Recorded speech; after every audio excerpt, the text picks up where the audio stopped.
আপনি দেখবেন যে আপনার 1 নম্বর হ্যাঁ পলিসির মধ্যে হসপিটালাইজেশন পলিসির মধ্যে আপনার কি কি বেনিফিট আছে ওইগুলি আপনি যেগুলি আমি প্রথমে আলোচনা করছি এটা আপনি দেখবেন। তারপর হচ্ছে কি আপনার প্রি হসপিটালাইজেশন পোস্ট হসপিটালাইজেশনের মধ্যে কি কি সুবিধা আছে এটা নাম্বার 2। আর নাম্বার 3 হচ্ছে কি আপনার ডে কেয়ার ট্রিটমেন্ট আছে কিনা। ঠিক আছে, একটা মানুষের যদি ক্যান্সার হয় পরবর্তী সময়ে ক্যান্সারের চিকিৎসার পরে কেমোথেরাপি দিতে লাগে, কেমোথেরাপিতে হসপিটালাইজেশন হইতে লাগে না, আমি একটা এক্সাম্পল কইতাছি। অথবা যদি তার কিডনির কোনো সমস্যা থাকে, তার যদি ডায়ালাইসিস হয়, ডায়ালাইসিসও অনেক ক্ষেত্রে হসপিটালাইজ হইতে লাগে না, দিনেরটা দিনেই শেষ হয়ে যায়।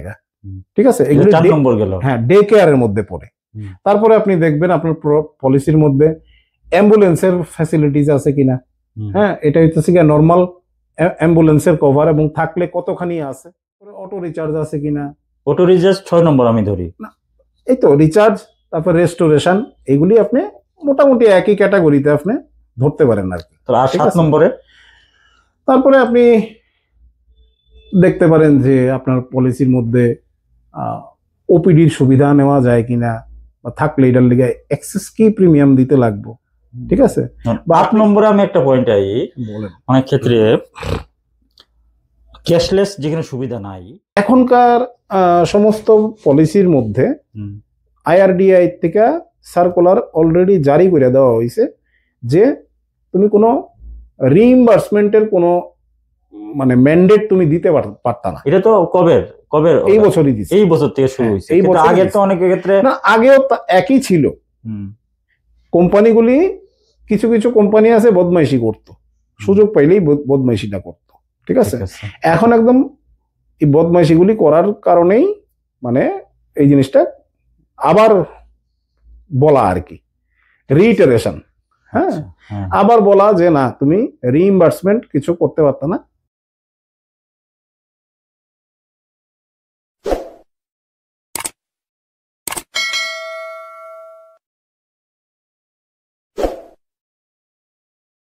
প্রথম প্রশ্ন, ইন্স্যুরেন্স মানুষ কেন করব? ইন্স্যুরেন্স কথাটা কইলে ফিল্ডটা অনেক বড় হয়ে যেতেছে। ইন্স্যুরেন্সের অনেকগুলি সেগমেন্ট আছে। লাইফ ইন্স্যুরেন্স আছে, জেনারেল ইন্স্যুরেন্স আছে। জেনারেল ইন্স্যুরেন্সের মধ্যে ভাগ আছে মোটর, নন মোটর। নন মোটরের মধ্যে মানে মোটর ছাড়া যা কিছু হয় সবকিছুই আছে। এর মধ্যে হিউম্যান রিলেটেড যেই অংশটা আছে ওইটা হচ্ছে হেলথ ইন্স্যুরেন্স। তো মানুষের সঙ্গে সম্পর্কিত দুইটা ইন্স্যুরেন্সই আমরা পাই, লাইফ ইন্স্যুরেন্স, হেলথ ইন্স্যুরেন্স। মানে মানুষের জীবন এটারে ক্যাটার করে লাইফ ইন্স্যুরেন্স, আর স্বাস্থ্য সম্পর্কিত সমস্ত জিনিস ক্যাটার করতেছে হেলথ ইন্স্যুরেন্স। তো আজকের দিনে ভারতবর্ষে মানে অন্যান্য বিশ্বের অন্যান্য উন্নত দেশের মতো ভারতবর্ষে হেলথ ইন্স্যুরেন্স থাকাটা সরকারি তরফ থেকে ম্যান্ডেটারি করা হয়েছে না। বিদেশে যেরকম আমরা দেখি আর কি, বাচ্চাদের কিন্ডার গার্ডেনে ভর্তির থেকে শুরু করে সমস্ত বিষয়ে হেলথ ইন্স্যুরেন্স আছে কিনা সেই জিনিসটা দেখা হয়। ভারতবর্ষে অ্যাজ সাচ কোনো রকম ম্যান্ডেট কিছু নাই। আর আমরা ভারতবাসীরা যেহেতু আমাদের উপরে জিনিসটা চাপাইয়া দেওয়া হয়েছে না, এই কারণে আমরা একটুখানি উদাসীনও বটে এই ব্যাপারে। তো আমার বক্তব্য এটাই, লাইফ ইন্স্যুরেন্স কাদের দরকার? যে ব্রেড উইনার মানে পরিবারের জন্য এবং নিজের জন্য যে রোজগার করে, অর্থাৎ উপার্জনশীল ব্যক্তি, সে যদি কোনো আনফরচুনেট পেরিলসে সে যদি না থাকে বা থাকে কিন্তু না থাকার মতো, যেরকম অসুস্থতা বশত বা কোনো রকম দুর্ঘটনা বশত সে যদি পার্শিয়ালি ডিজেবল হয়ে যায় বা টোটাল ডিসেবিলিটি যদি হয়ে যায়, তাইলে তার রোজগারটা তো সে করতে পারতো না। তার রোজগারে যদি না থাকে তাহলে ফ্যামিলি খাইব কি? আর যে লোকটা রোজগার করে আনতো সেই লোকটা এখন নিজেই তার ফ্যামিলির উপরে বার্ডেন।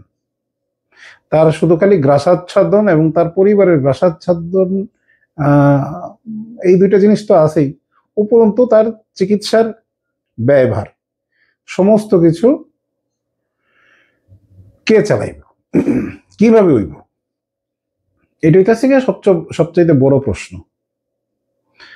মানুষটা যদি না থাকে, এর মধ্যে কয়েকটা প্রকার ভেদ আছে, মানুষটা যদি না থাকে তাহলে তার অবর্তমানে পরিবারের রোজগার কিভাবে আইব? সেটা অবশ্যই লাইফ ইন্স্যুরেন্স থেকে কেটার হয়। সঠিক লাইফ ইন্স্যুরেন্স কইরা রাখে যে কোনো ব্যক্তির কথাই কইতাছি এখানে।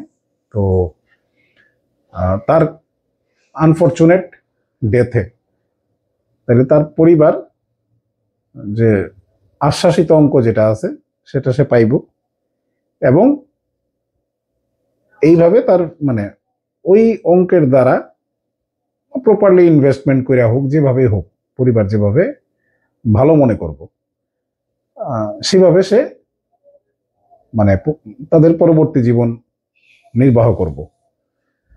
কিন্তু কথা হইতেছে গিয়া, আমরা লাইফ এন্ড ডেথের যে সিচুয়েশনটা আছে এটার মাঝখানে তো দুনিয়ার সমস্ত গল্প আছে যেটা মানুষের হাতে নাই। সেটা হচ্ছে গিয়া অসুস্থতা, অ্যাক্সিডেন্ট। মানুষ মরে কয়জন? মরার চাইতে বেশি হইতেছে গিয়া মানুষ ভোগে বেশি। মরলে তো দাদা দেখেন শেষ। আমার গল্প শোনার মতন লোক তো থাকলো কি না থাকলো এটা হচ্ছে পরের কথা, আমি তো নাই, অতএব আমার কোনো আর দায়িত্ব কিছু নাই, তাই না? কিন্তু আমি যদি থাকলাম কিন্তু পরিবারের উপরে বোঝা হইয়া রইলাম, বা আমি অর্থনৈতিকভাবে অসচ্ছল হইতে পারি,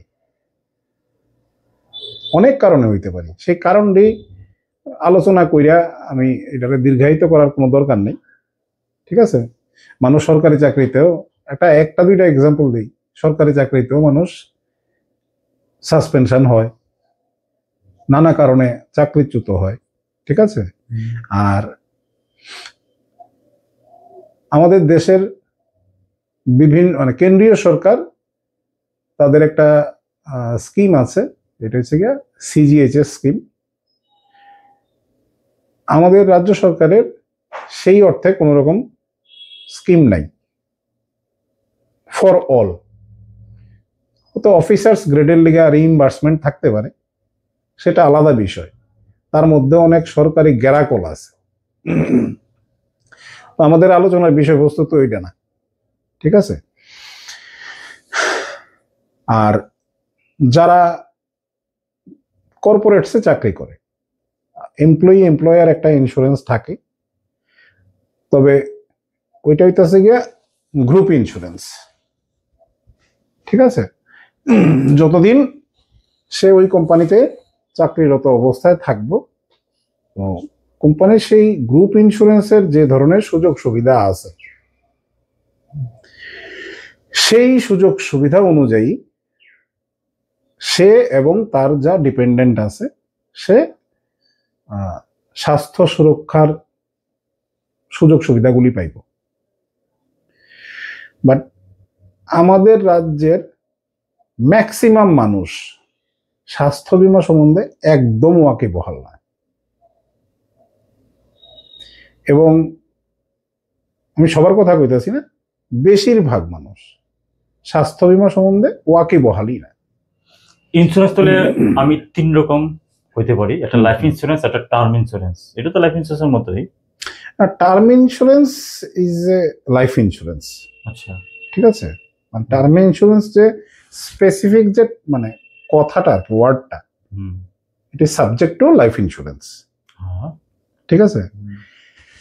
হ্যাঁ, এরপর আপনি কোন হেলথ ইন্স্যুরেন্স। হেলথ ইন্স্যুরেন্স মোটামুটি 3 টাইপেরই বলা যায়। আরেকটা হচ্ছে মোটর ইন্স্যুরেন্স বা এটা তো আচ্ছা হ্যাঁ বিল্ডিং ফিল্ডিং ফায়ার, আচ্ছা এগুলো এই থাকে। সমস্ত জিনিস কিন্তু থাকে। বেসিক্যালি মানুষের লাইফ রিলেটেড যেটা লাইফ রিলেটেড হইলো আবার ড্যামেজ ইন্স্যুরেন্স কত কিছু আছে। হ্যাঁ লাইফ ইন্স্যুরেন্স বলতে আমি বুঝতেছি লাইফ প্লাস হেলথ, এই দুইটার আমরা মেন হিসেবে হিউম্যান রিলেটেড, হিউম্যান রিলেটেড, ওইটাও হিউম্যান রিলেটেড কিন্তু সেই ওইটা সেকেন্ডারি।